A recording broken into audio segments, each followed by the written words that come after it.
Hey guys. Seems to be my thing. Maybe I should come up with a super cool intro. Not gonna happen though. Just straighten this bad boy up there. Let me see, is that better? Yep. Because only I would notice that it's like a third of a millimeter off of where I want it to be. Okay, so tonight we talk pre and post-workout nutrition. Before we get into the most recent blog, which I have put in the notes, I think it shows it above or below or next to it for you guys, I wanted to talk about a couple of things, if I can remember what they are, because I didn't write them down. What was I going to talk about? What? Got it.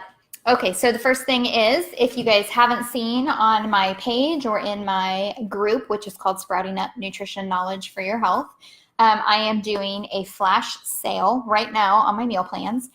So for those of you watching after the fact, just know that the sale ends midnight July 4th. So if you're watching it later on, I apologize. I offer a 21-day meal plan, so this is not like a meal plan that you can download from the interwebs for free. This is tailored exactly to what you need and what your body needs to heal and lose stubborn weight or get you to whatever your goal should happen to be. I like to chat with people first, so I do a 30 to 45-minute phone call with you after doing some forms. And then I design this meal plan specifically for you. So if you don't like mushrooms, there will not be any mushrooms in the meal plan. If you really enjoy cilantro, I will make sure that I put plenty of cilantro in there. So it's definitely 100% tailored to what you need and what you want based on your goals. The other announcement is that, and I have already told my clients this, but I am moving offices, so I will no longer be located in Colleyville. Mid-July-ish, my new office is located in Fort Worth. It's off of 8th Avenue in the hospital district. So just know that for anybody that is interested in nutrition consultations or wondering where I'm located, I am located in Fort Worth, Texas. Okay, so on to the fun stuff, which is why everybody comes. For those of you, aside from this rogue hair that doesn't want to stay back, it's ticking me off. For those of you that are watching for the very first time, my name is Sunny Brigham, and I am a board-certified clinical and integrative nutritionist who apparently has a problem talking tonight. And I have a master's of science in clinical nutrition. And so everything that I share is science-based. I will talk about anecdotal evidence from time to time because I do think it's important. But most of what I share is science-based and based on, what's the word I'm looking for? The word I am looking for is experience, based on experience in my practice, which maybe I don't have experience talking tonight. So this is an indication of how tonight's going to go. So bear with me. I know that some people might be out of town and things like that. So if you watch this after the fact, go ahead and drop a comment, and I do monitor those. And I will be more than happy to answer any questions you have about pre and post workout nutrition. Okay, so here's the thing about pre and post workout nutrition. It's a lot more than just a protein shake. I feel like when people work out, we either don't feed our body what we're supposed to have before or after, or we just turn to what is common knowledge, which is I need to have a protein shake because I worked out, or I didn't lift weights, so I don't need to have any protein after I work out. So we're going to talk about some different myths, and we're going to talk about, excuse me, I got a frog in my throat, and we're going to talk about exactly what your body needs for pre and post workout nutrition, what you should be eating before, if you actually need to eat before, and then what you need to eat after, what nutrients we're really looking for, and how to calculate your specific needs. So as we go on, if you haven't read the blog yet, I encourage you to take a read. And after we're done, I kind of use it as a guide during my talk, so I try to hit on the finer points of the blog. But there is usually something I forget or I kind of gloss over that maybe I go in a little bit detail. Oh, glasses are sliding down tonight. Or maybe I go into a little bit more detail in the blog. So I would definitely check out the blog because there might be something there that is of interest to you. Okay, so let's see, what to eat before the gym. So when you work out, it's important to be properly fueled for some. And I'll talk more about this in a minute, but it's kind of, I think a lot of people think that I absolutely have to eat before I work out. And that's not the case. So it varies from person to person. It varies from what time of the day you're working out. It also varies in what your goals are. You can work out fasted, and we'll talk about that more in a minute. But the purpose of consuming a pre-workout meal is to give you energy. And I wouldn't even call it a pre-workout meal. I would call it a snack. So the whole purpose of consuming something before you go to the gym is to give you the energy to get through that workout, so that you might hit a wall during the workout, but you want to hit that wall later on or very close to when you're finished, not 10 minutes into the workout. And so we fuel ourselves before we go to the gym so that we have the energy to get through those workouts. A good pre-workout snack is going to consist of a fast-burning carbohydrate, a little bit of fat, a little bit of protein. Now, for people that are high-level athletes, they are training for a specific competition or things like that, their pre- and post-workout nutrition needs are going to be completely different than people like myself, who is not involved in any type of competitive sport and only go to the gym for heart health and weight maintenance. So this is just very generalized. So just know that this is for, we'll call it the average person, myself, most people out there. So most people that are not involved in any type of competitive sport or anything like that. So a pre-workout snack is going to be a fast-burning carb, a little bit of protein, and a little bit of fat. So what that means, or what a fast-burning carb looks like, is a piece of fruit. So if you're going to go to the gym and you plan on having food before you go, 45 to 60 minutes tops before you want to be in the gym working out. So if you're going to go to the gym at 6 p.m., at 5 p.m. you should be consuming your pre-workout snack. Banana with a little bit of nut butter or a handful of nuts is going to be adequate. An apple, citrus fruit, or something like that. So a nice piece of fruit that's going to break down quickly in the body. The reason that we don't want a slow, guys, simmer down. He wants to roughhouse. Sorry about that. So the reason that you don't want a slow burning carb is because, so when I say slow burning carb, I'm talking things like brown rice or quinoa or something like that. You don't want a slow carb that's going to break down slowly in the body, because what happens is when we start working out, our muscles pull all of our blood flow from the digestive system into the muscles so that it can continue to oxygenate the muscles to get you through the workout. So if you didn't break down that snack before you went into the gym, you are not breaking down that snack until you are done working out. So then you've got that food that sits in the intestines. For some people, it could ferment a little bit too long and cause problems. For others, it's just not going to fuel you enough to get through your workout. So a small meal or snack 45 to 60 minutes before you go that consists of a little bit of protein, a little bit of fat, and carbs that are fast burning. So fruit is always going to be your best friend. The protein and fat, really, it just kind of slows digestion just a hair, so that you start to, you don't get a huge rush from the fruit, but you just get a little bit. Let's see.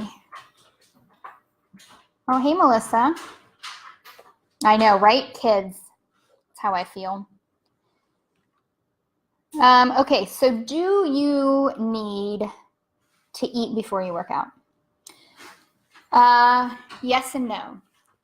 So if you're going to work out, hey, Matthew, her treat is stuck under the dishwasher. The husband gave the dogs a treat and it got stuck under the dishwasher. So once the big one is trying to like get under the dishwasher to get it and she can't get it. Just getting frustrated over there. Okay. So do you need to work out or eat before you work out? So for some people, yes. For some people, no.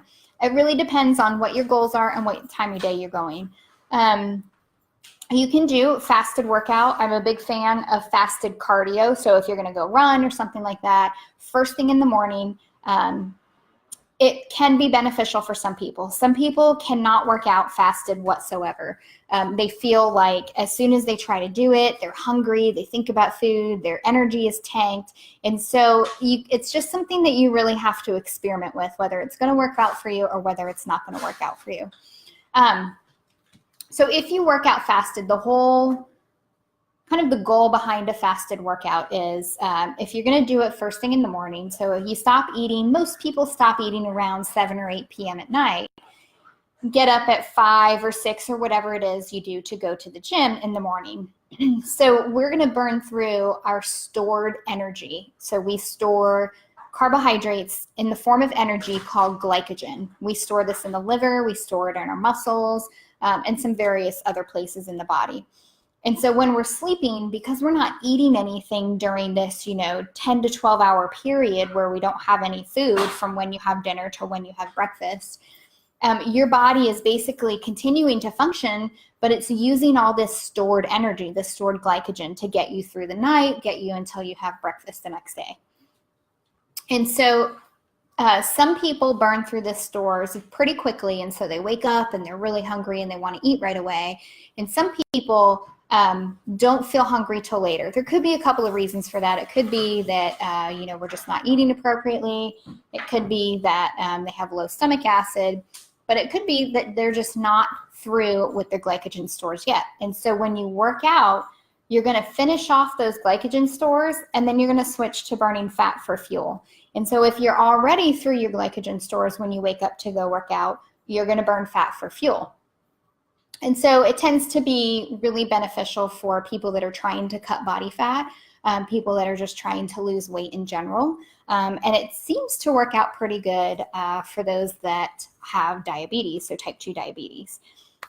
So it's really just person dependent. It's not across the board.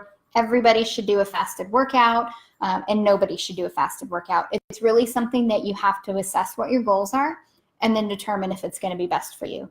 I definitely have clients that I would never say go do a fasted workout.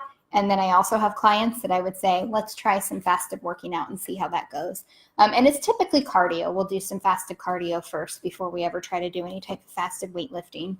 And I'm a little iffy on whether I think fasted weightlifting is a good thing or not, but I'm definitely in for fasted cardio, depending on what your goals are and what you're kind of dealing with at the moment. And the thing about fasted working out is you don't continue to fast after you work out. And so when you've fasted up to the workout, you've done the workout, now you need to break the fast. You definitely don't want to continue the fast for another several hours because we need to repair those muscles. And in order to do that, we don't just need protein, carbs, and fat. We need certain nutrients to repair the muscles and help them turn over. So if you do a workout fasted, you want to break that fast after with a nice post-workout meal or snack, which we're going to talk here in just a minute. Let me just make sure there's no questions. Nope. Okay, so what to eat after the gym? I think that most people are pretty across the board about pre-workout nutrition. It's always a fast burning carb. Some people will say no fat, no protein. Some people will say a little bit is just fine. But most people agree fast burning carb before you go to the gym. Most people agree that a fasted workout is okay, person dependent. So now what you eat after the gym, so the science tells you what you need to eat after the gym. But I feel like if you read a variety of different blogs or bodybuilding forums, et cetera, you are going to get 100 different answers because you're always going to see BCAAs, whey protein. And realistically, there's so much more that you need besides just protein after your workout. Yes, you need to have protein, But how much do you need? How much is your body going to absorb in one sitting? Do you also need carbs to replete those energy stores that are replenish the energy stores that you just exhausted through your workout? Are there specific nutrients that your body needs? And that is an absolute yes. Okay, so let's talk protein first. So post-workout protein should be about 20 grams. And this will vary depending on your weight, depending on the length of your workout, but on average, it's about 20 grams of protein. And what we're doing specifically with protein is supporting muscle growth and recovery. The accurate calculation, so this is what the peer-reviewed studies show, is that you need 0.2 to 0.4 grams of protein per kilogram of body weight. So not pound of body weight, it is per kilogram of body weight. If you ever want to know how much you weigh in kilograms, just divide your weight in pounds by 2.2 and that'll tell you how much you weigh in kilograms. And so for me, 20 grams is pretty spot on. So within an hour to 2 hours after working out, I want to make sure that I have ingested about 20 grams of protein. That can be through a protein shake. That can be through various snacks. And it doesn't have to be in one sitting. It doesn't have to be, I need to sit down and have 20 grams of protein right this second. You can have, 5 right after you leave the gym. You can have another 10 later through a smoothie. You can have another 5 to 10 later with, nut butter on bread. Whatever it is, just within a couple of hours, you want to have ingested about 20 grams of protein. Not only does that go for muscle turnover and recovery, that's going to help with the muscle growth and things like that. So 20 grams is about average. Again, it's 0.2 to 0.4 grams per kilogram of body weight is how much protein you should have. If you are working out longer, let's say you're an endurance athlete and you just went on you did a 5K, not a 5K, let's say you did a half marathon or a marathon. So your protein intake is going to go up because this is based on an hour, which is what most average people work out. We'll go to the gym, we'll do, 45 minutes to 60-minute workout. We come home, we eat, we go about our day. So the average person is going to do about an hour workout. So if you are working out longer, if you, are an endurance athlete or you're building up for some type of competition or you are, bodybuilder in the gym for 4 or 5 hours at a time doing, powerlifting and things like that, your protein is going to go up based on the number of hours that you're there. So just take that into consideration. Okay, so protein again, 0.2 to 0.4 grams per kilogram of body weight within an hour to 2 hours after you work out. For me, that's about 20 grams. If you're trying to figure out what you weigh in kilograms, just take your weight in pounds divided by 2.2. That will give you your weight in kilograms. And then I did the average for me. I went right in the middle and I did 0.3. So I multiplied my weight in kilograms by 0.3, and it was roughly 20-ish grams of protein. So within 2 hours after my workout, that's really what I try to get in, is about 20 grams of protein. And because sometimes I'll do a protein shake if I'm in a hurry, other times I will just have small meals through the next 2 hours to get my protein in. So post-workout carb intake, again, this also depends on your weight, as does your post-workout protein intake. The reason that we take in carbs after we work out is because we have just depleted all of our energy stores in the muscles and the liver and the body, and now we need more energy to get throughout the day. And so when we eat carbohydrates, they break down into glucose in the body, which then goes through a huge long conversion process, and it's stored as glycogen in the liver and muscles, so that in periods when we're not eating, we still have energy to go throughout the day. So we want to take in carbohydrates after we work out. An accurate calculation is 1.2 grams per kilogram of body weight, but in the peer-reviewed studies, what they found is that on average of 0.8 grams per kilogram of body weight is the carbohydrate amount that you need post-workout. So for me, that's about 50 grams of carbs post-workout within the first couple of hours after I'm done in the gym. So again, it's 0.8 grams per kilogram of body weight. So again, take your weight in pounds, divide it by 2.2, multiply that by 0.8, and that will give you your carbs that you need within an hour to 2 hours after you work out. The average is about 60. For me, my calculation was 50 grams of carbs. So post-workout, I need to have something that's going to give me, over a span of 2 hours, 20 grams of protein, 50-ish grams of carbohydrates. Again, we utilize the carbs to give us more energy. If you are focusing on low carb, there are a lot of people out there that focus on low carb. And the definition of low carb is anything below 100 grams of carbs a day. So if you're trying to stay, 100, 150, that's not really considered low carb. But if you are trying to do a lower carb intake, I highly recommend that you take in most of your carbohydrates after you work out. So it's good. Let's say you're shooting for 75 grams of carbs a day.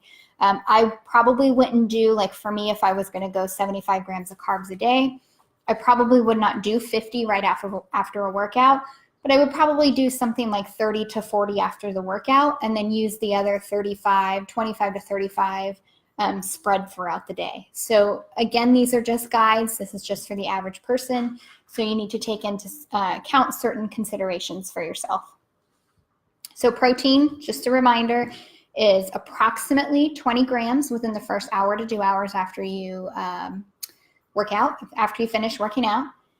The accurate calculation is 0.2 grams to 0.4 grams. So 0.2 to 0.4 grams per kilogram of body weight is what you should consume in protein up to 2 hours after you work out. Carbohydrates is 0.8 grams per kilogram of body weight up to 2 hours after you work out. So for me, I weigh roughly 140 pounds, give or take the day, and pull of the moon, time of the month, sun shining, if it's cold outside, various things that cause people's weight to fluctuate. I need about 20 grams of protein, and then I need about 50 grams of carbs post-workout. Okay, so let's chat nutrients. Okay, so this is kind of the area that I feel like gets glossed over, right? Most people know that you need fats. Most people know that you need protein. Most people know that you need carbohydrates after you work out or before you work out. But I feel like we kind of gloss over the nutrients that our body needs. So there's, at all times during the day, we need varied nutrients. We need B vitamins to create energy in the body. So if I have somebody that comes to me and fatigue is one of their biggest issues, I'm going to look at their diet. First thing we're going to try is adding in a B complex to see if we can boost their B vitamins before we kind of work down the hormonal route. But B vitamins is pretty important. We race through them when we're stressed. So if you're a high stress person and you're battling fatigue, there's probably a good reason or a good indication that you're low in your B vitamin intake, or you just need more than most people get. So again, we just need different nutrients at different times, and these are kind of things that we don't really think about. So I'm going to touch on 4 that are really important for muscle growth and recovery after a workout, which is why most of us go to the gym, is to have nice, long, lean muscles. So calcium is a big one. This is one that a lot of people don't get enough of anyway. The minimum for most people is 1,000 milligrams of calcium per day.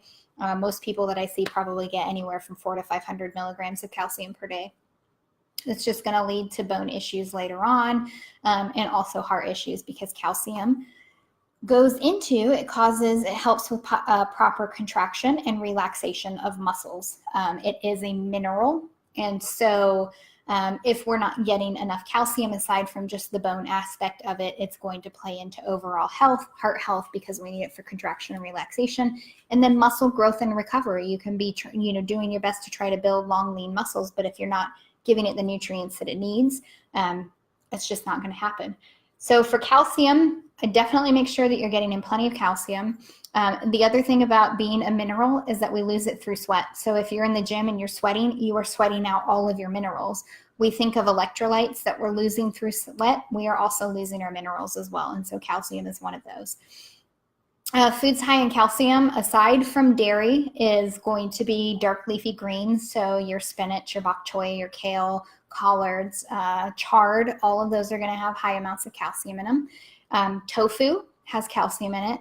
Any of your nut milks, so almond milk, coconut milk, oat milk, ripple milk, most of those are fortified with calcium. Broccoli has calcium, and edamame. So green veg, sardines with the bone if you like sardines, dairy if you're a dairy consumer, and then if you are vegan, definitely dark leafy greens, and tofu and edamame are going to be your go-to to make sure that you're getting plenty of calcium. RDA minimum is 1,000 milligrams a day. I always like to see just a hair more than that so that we can make sure that we're getting everything in that we need. If you're only hitting 1,000 and then you're sweating out a lot in the gym, you might need a little bit more than that. Next one is magnesium. So this is important for a lot of things that we do in the body. We use it in a lot of enzymatic reactions. We use it to create energy. It's needed for protein synthesis, so we're not going to create any new protein in the body or break it down properly, make new DNA. And it's also good for for muscle contraction and relaxation. So again, it is also a mineral, so we lose this when we sweat. And we also burn through it when we're pretty stressed out. So making sure that we're getting plenty of magnesium, another nutrient that people tend to not get enough of aside from calcium is we tend to not get enough of magnesium. And then calcium, magnesium compete for absorption. So it's always recommended to kind of eat them together. And you always want a little more calcium than you have of magnesium. And then that's why you kind of see supplements that are called CalMag supplements or calcium magnesium. They're chelated and bound together so that they don't compete for absorption. Food sources of magnesium are greens. So if you're eating your greens for your calcium, you're also going to get them through, you're going to get magnesium through your greens. Nuts and seeds, always a great place for magnesium, as well as healthy fats and protein. Black beans and avocados.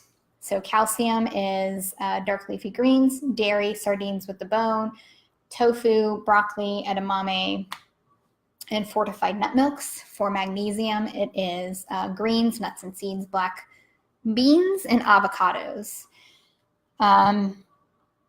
Vitamin C it's a water-soluble vitamin. It's important for immune health. It also acts as an antioxidant in the body. It's good for tissue regeneration and growth.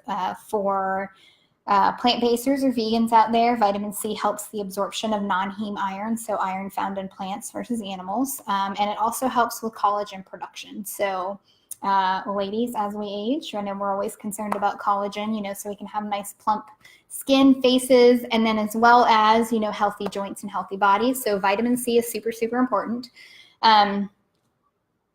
Foods high in vitamin C is kale, bell peppers. Bell peppers are actually really high in vitamin C. Kiwi, oranges, broccoli, and Brussels sprouts. And so we're seeing a trend here with the greens, and then we've got a couple of unusual, with the bell peppers and with the vitamin C.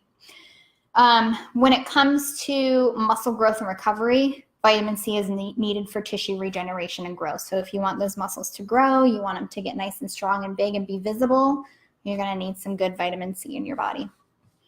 And then zinc. So zinc is another mineral. So remember, minerals, we are going to lose them through sweat. It's important for energy production. It's also important for immune health. And we need it for protein and DNA synthesis. So growing nice, big, strong muscles. I feel like I get stuff all over my shirt. Nice, big, long muscles. And like magnesium, we also burn through zinc when we tend to be stressed. It's another nutrient that I see. We tend to get plenty of it in our diet, but we're not typically absorbing it pretty well. So it's one that I see in my office that people really need more zinc in their life. Let's see, food sources of zinc. You've got your red meat, kidney beans, flax seeds, pumpkin seeds, and spinach. So post-workout, we need protein, we need carbs, we need calcium, magnesium, vitamin C, and zinc.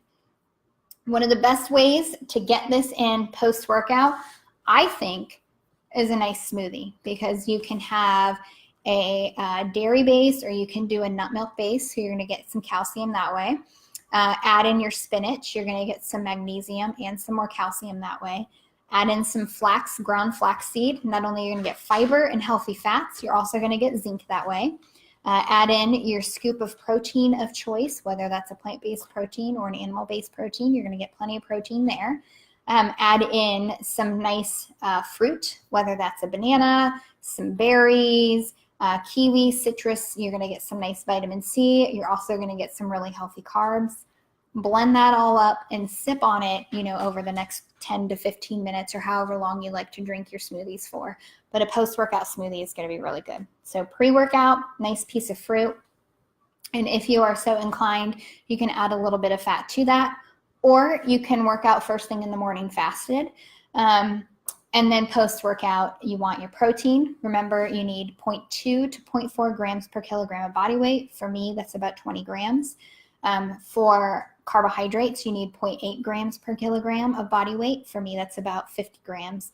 So I need to make sure I'm getting 50 grams of carbs, 20 grams of protein, and then I need to make sure I'm getting plenty of calcium, C, and zinc. And that is it, kids. So on the blog, I gave you a couple of pre-workout snack options. So we've got banana. You got a banana with a small handful of nuts, banana with a tablespoon of nut butter, rice cakes. I feel like a lot of people forget about those. Those are going to break down pretty quickly in the body. So 1 to 2 rice cakes with some nut butter, slathered on that. Or you can just, break down an avocado on your rice cake and eat it that way. A fruit smoothie, so straight fruit smoothie. Apple with some nut butter, some raisins, plain Greek yogurt with some fruit. Or you can just do carrots and hummus. Carrots is a veg that tends to break down pretty quick. Post-workout snack options or meals. So we've got quinoa with some legumes and some vegetables. If you're having a meal, protein smoothie, that tends to be my go-to just because it's pretty easy and I can kind of hit all of the areas that I need to.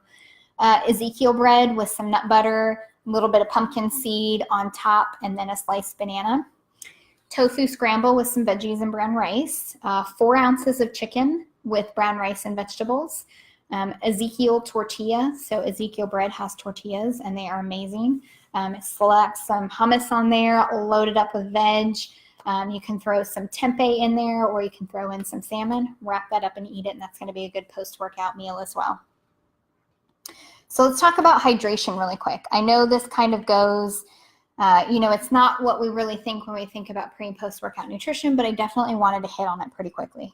So before you go to the gym, make sure that you drink about 20 ounces of water. And this will help us make sure that we stay hydrated throughout because we don't want to become dehydrated in the gym. It does happen. Water consumed while working out does not count towards your daily intake. So if you drink it in the gym, you don't count it towards your daily intake. Some people go the entire, hour, half hour, 45 minutes, whatever, and they're however long they're in the gym for without drinking, and that's perfectly fine. Just make sure that you're drinking enough when you get out. Easiest way to figure out how much water you need is you take your body weight, divide it in half. So for me, I am 140-ish pounds. Divide that in half, that's 70. So 70 pounds. So change that, the LB to OZ, and I should be drinking about 70 ounces of water. If I go to the gym and I work out and I consume 20 ounces of water in the gym, that does not count towards my 70 ounces that I need to have. Before and after counts, but not during the gym because we're just kind of replacing what we're sweating out. If you divide your weight in half and you're getting to where you need over 100 ounces a day, I definitely never recommend going over 100 ounces a day because you can throw off your electrolyte balance. So if you're getting to where it's like 110 or 120, 130, stop at 100 ounces, focus on getting 100 ounces a day, and as weight decreases, your water intake will also decrease as well. So don't overhydrate. That can cause electrolyte imbalance. Drink 20 ounces before you go to the gym, and what you drink in the gym doesn't count. Let's see. Is there any questions? No questions. All right. Well, thanks for joining me tonight, guys. I really appreciate it. If you are watching this after the fact, go ahead and leave a question if you have one. Because I monitor the comments, so I'll be more than happy to answer them for you. And I will see you guys next week when we talk about, what are we talking about? We are talking about, smoothies versus juices. Which one's better for the health overall? So we're going to talk about juicing versus smoothies. And I will see you guys next Tuesday. Have a good weekend and have a safe and happy 4th of July. Bye.